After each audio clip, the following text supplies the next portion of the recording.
morning mga fitness. So today is Monday. So time check is 3:43 AM. So meal plan breakfast ulit tayo ngayon.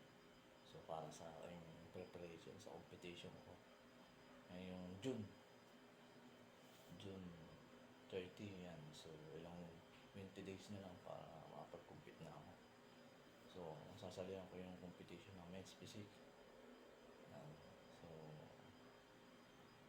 men's physique yung sasalihan akong competition. So supportahan nyo yung aking laro. So nag-prepare ako ng pagkain. So yung 5 itlog. So ilalaga ko siya 5 itlog. So yung itlog na binili ko is medyo malalaki. So may itlog kasi na maliliit mga fitness eh. Yan. So ito yung itlog na malalaki. So source of protein ang mga fitness. Then meron ako ditong chunky. Yan, sensory ito. So mas marami yung ini-intake ko na protein. Kasi yung kaya kung kakainin ko na protein is nasa 110 grams. So yung carbs is nasa 8 grams yan. So sa fats, kailangan medyo mababa.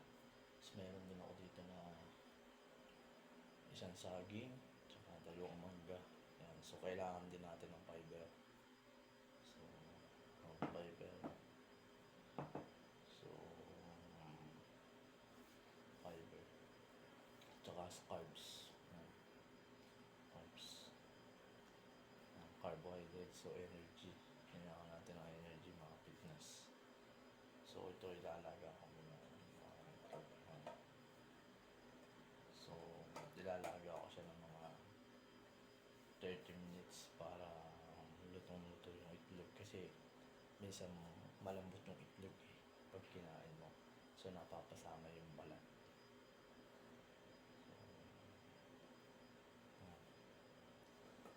So breakfast ko pa lang ito mga fitness. So wala pa dito yung lunch, snacks, tsaka dinner. So cutting pace ako ngayon mga fitness. So nagpapakats ako. Pinapakats ko yung aking katawan or muscle na. Kasi nung nakaraan is nagpa-bulking ako. So medyo lumaki lalo tayo ng fitness. So ngayon cutting pace para sa preparation ng aking competition. So yun lang mga fitness. So maraming salamat and thank you. Supportan niyo yung aking YouTube channel